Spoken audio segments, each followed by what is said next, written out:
It's late at night on 11 September 2001, the day the Twin Towers came down. Everyone's gone home, but I'm still at my desk in the university. I'm talking to strangers on the internet. People sound hurt and angry that evening, and there are many messages calling for war. I want to say something. I want to appeal to calm and reason, so I type a message. If we start bombing other people, then the terrorists have won. I press send and I wait. The responses come in, and I get my first taste of something we all know by now. People attack. There's one response that I'll never forget. I'm a World War II veteran, and people like you make me feel ashamed that I fought for you. Ashamed. That's how I felt. And I'm baffled at how they read my message. So I left, tail between my legs. But there's something addictive about arguing online. So hours later, I'm back in the game. And the next couple of years, I do a lot of this.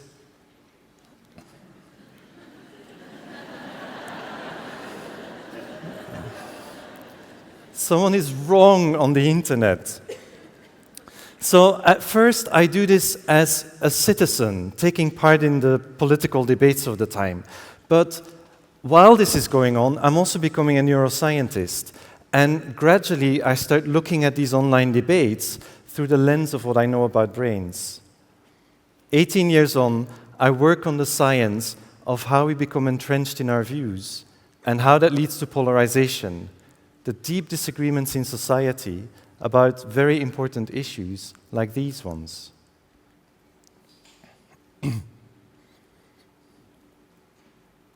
I wasn't the first to become interested in that question of how people believe. Psychologists have been researching it for more than 70 years. But it seemed to me as if very few people were even aware that that knowledge existed. So in 2011, I teamed up with filmmaker Sheila Marshall, and we set out to make Right Between Your Ears. It's a documentary about how we can become convinced we're right, even when we're wrong. The film follows a group of people who become convinced of a date for the end of the world. By the time we met them, about 4 weeks before the end, they were absolutely certain. But when we asked them, how did you feel the first time you heard about this date? They said, we were skeptical. Of course we were skeptical. But slowly, we started to see things differently. And that brings us to a first important point. For every idea that we passionately believe in right now, there was a time in the past where we didn't believe it, or where we felt much more lukewarm about it, indifferent. So how does this seeing things differently work inside our brains? It happens because what we do can change what we believe. What does that mean? Let me say it slightly differently. Our actions can change our beliefs through a process of self-persuasion. Here's how. When we only have a weak opinion about something, or when we're facing a difficult choice, like how to vote in an election or a referendum, for instance, it's as if we're at the tip of a pyramid. And for a while, we may be in doubt, not knowing which option to choose. And then at some point, we might say, based on the evidence that I have right now, I think I'm going to choose option A. And that initial decision is like a step off on one side of the pyramid. What happens next is that our brain starts self-justifying. We start looking for extra reasons for why we're making the right choice. And that self-justification makes our next action, our next step, much more likely to go in the same direction. I now start talking to my friends and family about my choice. I put a post on Facebook or Twitter and have a fight, an argument with a stranger online. And all of these actions lead to further self-justifications and to further actions. And before we know it, we can go all the way down on the side of the pyramid. The deeper down we go, the more convinced we become, the further we move from the beliefs that we had at the top of the pyramid, and the further apart we grow from people that we once shared opinions with, but who took their first step on the other side of the pyramid. Now let's see what this pyramid, this process of self-persuasion, can do to public opinion. Let's assume that I'm a passionate advocate for a particular cause, climate change, human rights, gun control, Brexit, and so on. And I'm over here on this side of the spectrum of public opinion, very convinced. I want to bring more people over to my side, so I plan to run a campaign. The people here close to me, they're already pretty much in agreement with what I'm saying. They're the converted. The people far away, they think that I'm completely and utterly wrong. But what my campaign is going to do is somewhere in this spectrum of public opinion, it is going to set up a pyramid moment. The people at this point are in genuine doubt about what I'm saying. They're 50-50. Now remember that once they take that first step, self-persuasion kicks in and can take them all the way down, right? But because this is a pyramid moment, because this is a difficult choice for them, some of them are going to take that first step of the left, and others are going to take their first step of the right. And as a result, public opinion will start splitting and splitting and splitting. And so I've managed to bring some people closer to me, but at the same time, I've pushed other people further away from me. Now, this is just one hypothetical campaign, but in the real world, many of these campaigns are running side by side, even with opposing voices. So what will happen to public opinion then? Well, it can split into two permanent, opposing and partisan camps. Let's look at some real data to see what that means. These are from the US, where we have the same data on political opinions available going back to 1994. And the graphs show a summary of a number of political issues on which people can hold either more liberal or more conservative views. In 1994, the average Democrat and the average Republican are very close together, and the parties show a large overlap in the middle. The white graph at the bottom shows political views irrespective of party. And you can see that most US citizens sit in the middle. They have a mixture of conservative and liberal views. This is what that image looks like in 2017. It's quite a difference, isn't it? The divisions have grown much wider. Now, why is this a problem? Once society becomes this polarized, we no longer have a shared understanding of reality. The words that define our disagreements, words like human rights, free speech, climate change, migration, and even gender and marriage, have come to hold different meanings for people on opposing ends. For some people, some of these words have very positive significance, and for other people, they have very negative significance.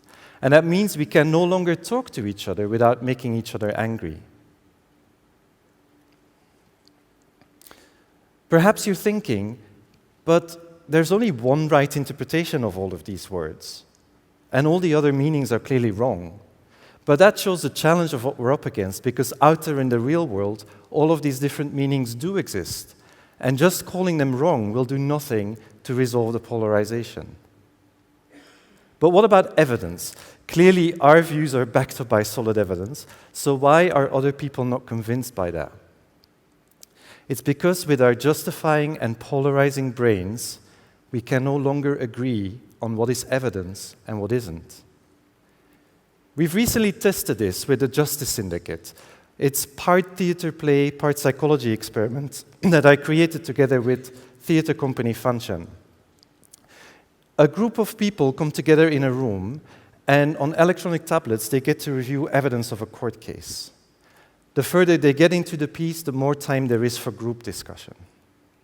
We've done more than 40 sessions by now, and each of them has been different. Sometimes the whole group ends up agreeing that the suspect is not guilty. Sometimes everyone agrees that he's guilty. And on other occasions, they split into two factions that entrench themselves and start battling it out with each other. Now, the amazing thing is that every individual and every group has seen the exact same evidence, the same facts, yet they come to very different conclusions about this. So, how do we start reversing this splintering view of reality? How do we get that genie of polarization back in the bottle? I'm afraid that there is no shortcut, no easy fix. We will have to step away from the disagreements where we're all at the bottom of the pyramid and look for new unifying causes where we find ourselves with many more people near the top. That's going to require something different from compromise. It will require sacrifice. We'll need to step away from some of the issues and the ways of thinking that at this moment feel really, really important to us. It's going to be painful, but we'll need to bite through that pain. And here's why. In the past, when society became disfragmented, it ended in violence. Persecution of some groups, civil wars inside nations, and wars between them, until one group won, or people got sick and tired of killing each other. If you're starting to feel horrified by now, then rest assured you're not alone. Me too. But hear me out.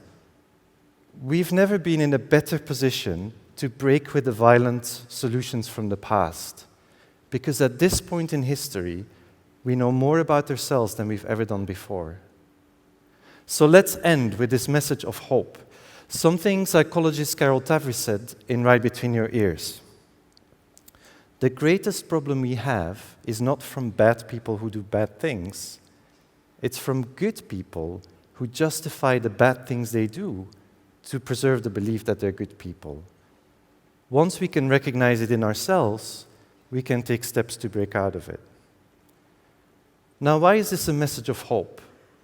Because it starts with us, with you and me. It gives us something that we can start doing without having to wait for other people. Look inside ourselves and break out of our cycle of self-justification. But there's another reason. If people on the other side of disagreements really were bad people, we'd have to beat them by force.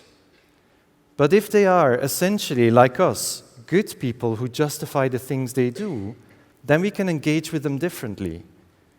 We can be more generous and less judgmental and assume that they too have arrived at their position through a process of self-persuasion and self-justification.